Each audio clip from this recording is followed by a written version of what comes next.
Walz starts. Please. Had a strong first quarter there.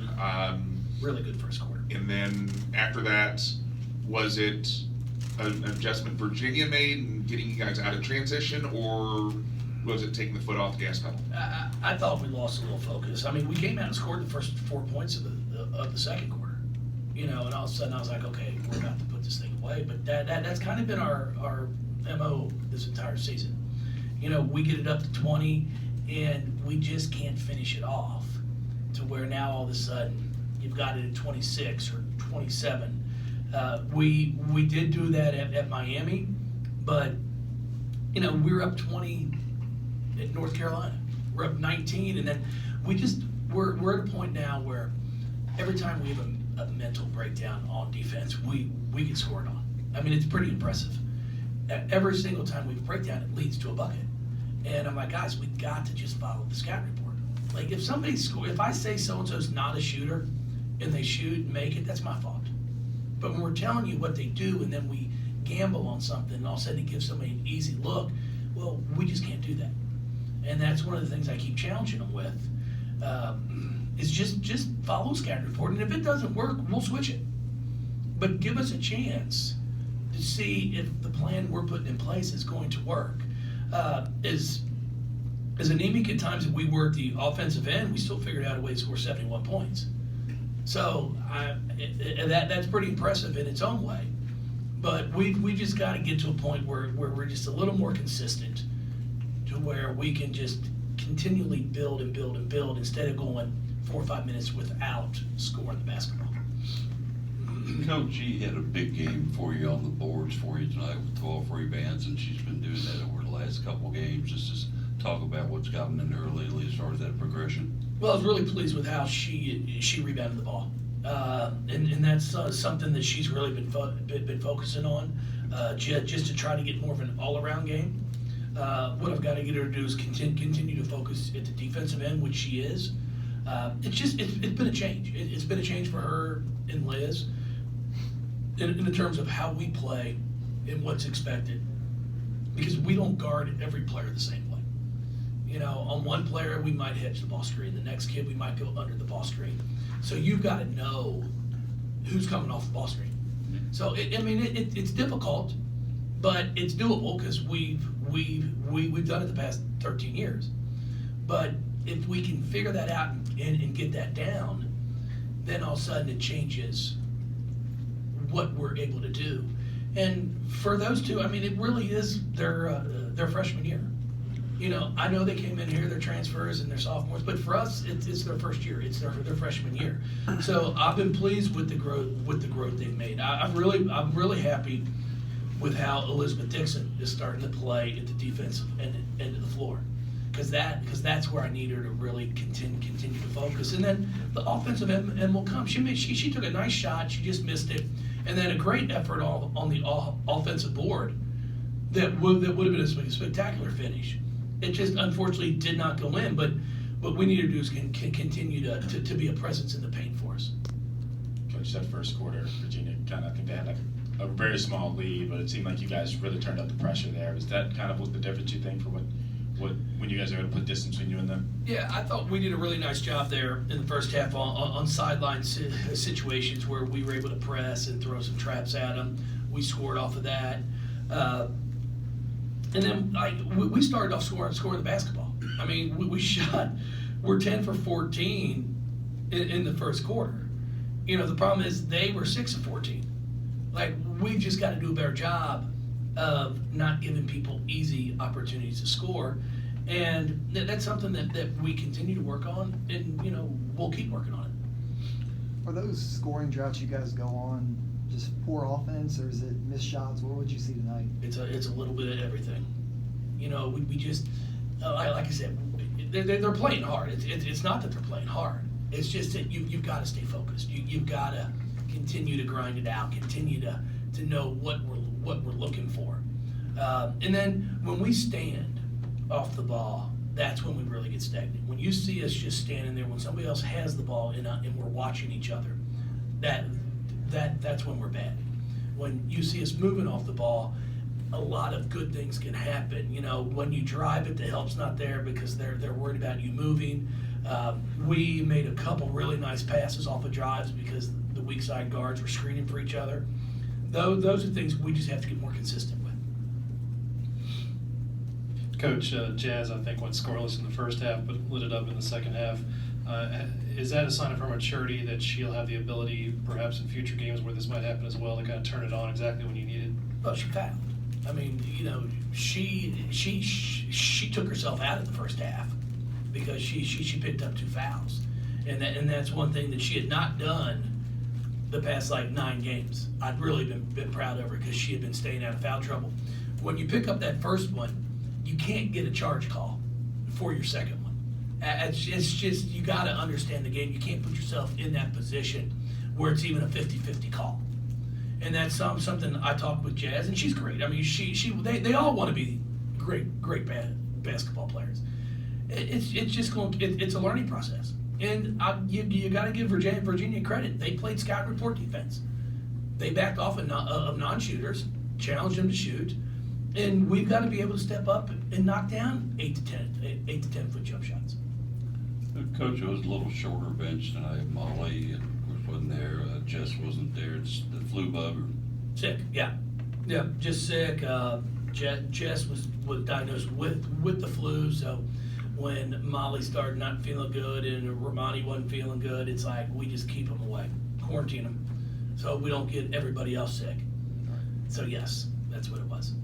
Coach, you know now know you have the talent to win games like this, but like you said, is the next step closing out games like this when you're up 21. Yeah. Now that teams get back in. Oh, there's no question about that, and we've talked to our kids about that. It's like just when you get it to 21, that's when you got to be dialed in even more to the defensive end. We're not going to hold anybody scoreless, you know, and I understand that. I'm not the kids make shots, and I'm like, yeah, it's a nice shot, you know, but we just have to make them take the shots we want them to take.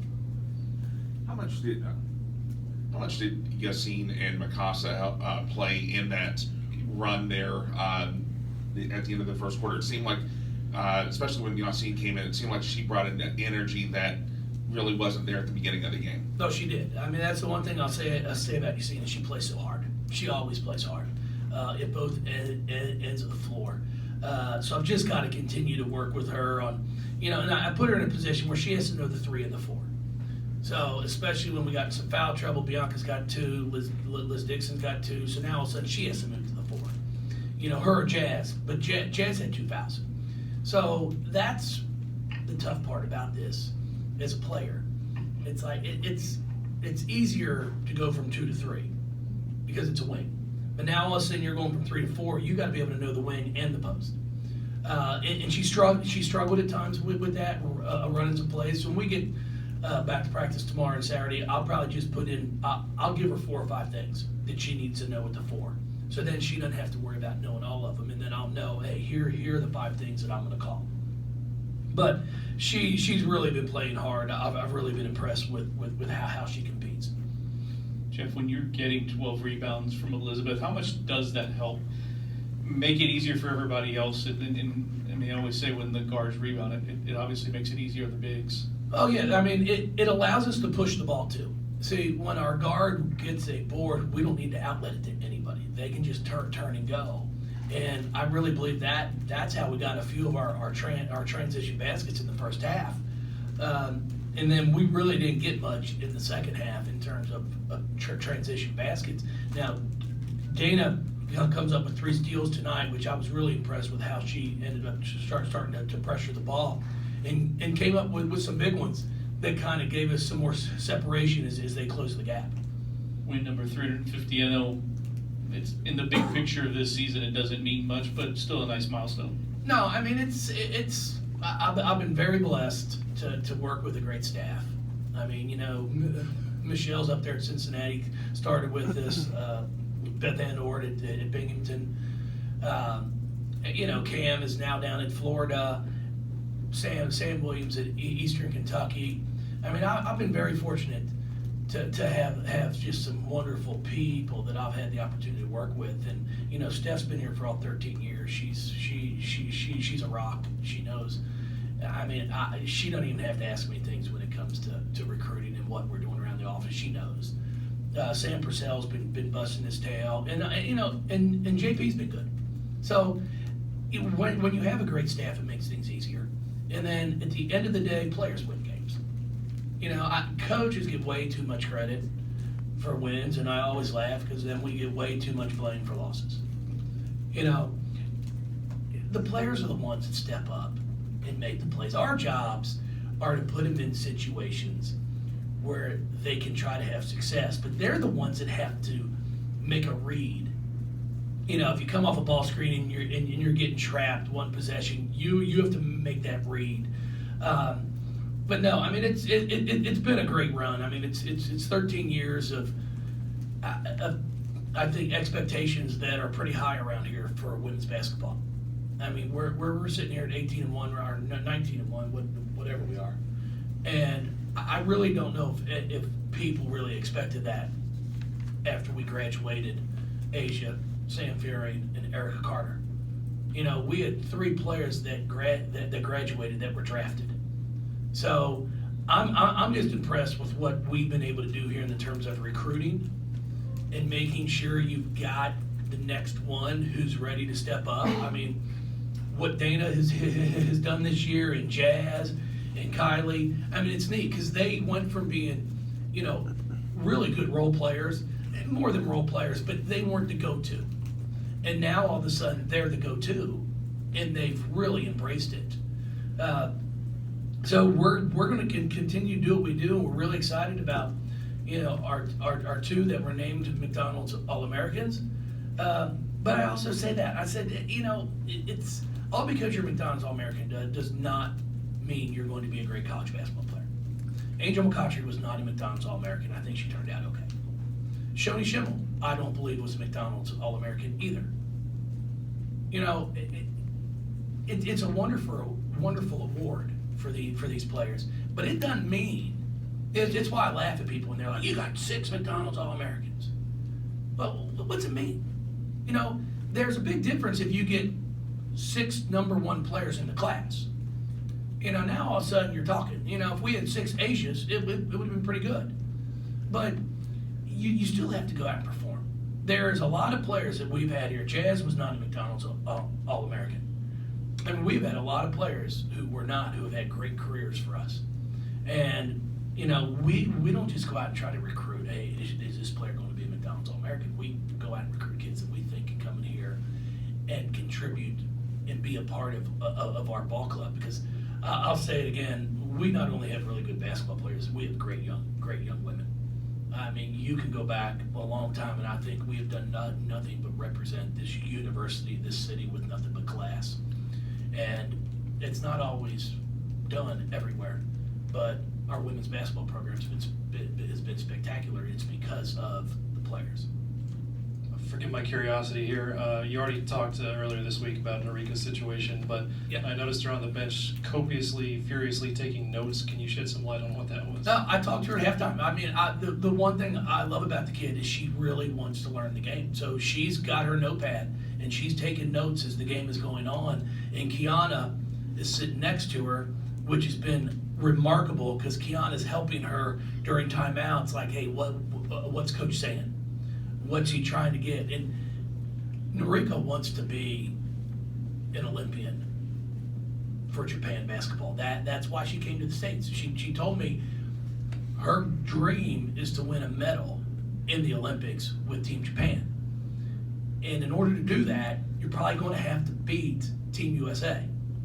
So her mindset was, what better way to do that than come to the United States and play against Americans? And I was just so impressed with the maturity that she has in the thought process that she has towards that. She wants to learn the game. She wants to really figure out, like she told me coming out of halftime, she's like, I want to learn to think like you. And I told her that's not always good. And I said that, and I said, no, I don't know about it all the time. But it's impressive to me that a freshman, has that type of maturity to sit there and take notes during a game.